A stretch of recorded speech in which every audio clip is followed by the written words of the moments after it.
Hey guys, Jared Weggeland here from Focus Group Florida Keller Williams Realty. Focus Homes, your local custom home builder, and Focus Remodels when you love where you live and you want to make it better. It's Real Estate Roundup Tuesday.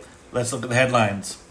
All real estate stats way down last week in Central Florida, except for pricing, which was up about 7%. Let's have a look at what's going on in Lakeland, Florida, and Polk County. All right, so last week the average home sold was a 3-bedroom, 2-bathroom home. That has remained steady. The square footage was about the same as last week at 1866 square feet under air. The days on the market actually went down by 4 days to 43 days on the market, so just around that 6-week mark to get your house sold. The sales price compared to the list price remained at 97%. That does not include concessions that sellers are currently giving, such as closing costs, rate buy-downs, and other items like that. The list price per square foot actually went up by $4 to $195 per square foot, and the average sold price per square foot went up by $4 to $189 per square foot. The list price, average list price went down $4,000 to $354,000, and the average sold price went down by $3,000 to $345,000. If we look at the sold sales for this week last year, we actually had a price increase of almost 7% for this week. It was actually 6.88%. However, if we look at the last 4 weeks in general, the average price of a home sold was 7% less. If we look at the 12-week running average, you actually see the prices having a creep upwards. So we got a lot of conflicting stuff going on here. So for the week, it was up year over year. For the last 4 weeks, it was down. But over the last 12 weeks average, it actually is an upward trajectory. Now, we predict that to continue, and I'll talk about that in a moment.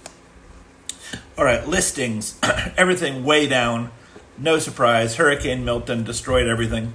Either people were affected themselves, or they were helping people that were affected, or houses that were on the market were affected. There was a ton of things affected. So last week we had a massive decline. New listings went down 59. There was 83 last week, only 24 this week. Sold homes went down 25 to only 20. So imagine 20 closings in Lakeland. When you put an MLS under Lakeland, there was only 20 closings for the whole town in that MLS search last week. And new pendings went down 20 to only 30. So imagine a whole town with only 30 new pending sales. This was actually the lowest since October 2022. I didn't look up the stats, but I would bet you that there was a storm that time as well, because the numbers are very, very low.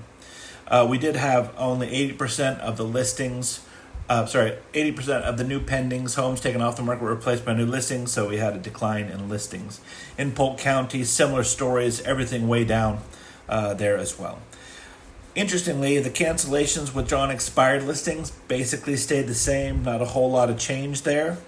We still have a housing shortage of 36%, meaning we only have 64% of the needed homes for the people who want to buy, and that number is, I predict, is going to come down for the reasons I'm about to state. Active listings decreased by 22 this week to 1,036 for Lakeland, and the price drops, the number of listings that had a price reduction, price improvement, it went down by 47 from 88 to 41. Now, other things that are slightly different this week than previous weeks. Number one, the listings that are temporarily off the market because of the storm. If they're damaged, something happened, they need to do repairs. So in the past 7 days in Lakeland, 29 listings were taken off the market. However, 16 of those happened in the last 16 days. So that's a pretty big number. For Polk County, in the last 7 days, 80 homes were taken off the market. In the last 24 hours, 43 of those were accounted for. So those two things are massive. The other two things I want to finish on is the election is in 3 weeks. A lot of buyers are on pause until we know what's going to happen. Regardless of the outcome, people will know what they can expect in the next 4 years, and they can plan accordingly with their financing and their budgeting. Also, the rates, we had a little blip down, but now the rates are back up. So today I looked just the average U.S. rate, 6.5% for FHA and 7.5% for conventional.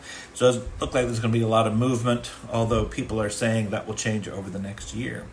All right, guys, hope you're all okay after Milton. Call us if you have any questions. Talk to you soon. Bye-bye now.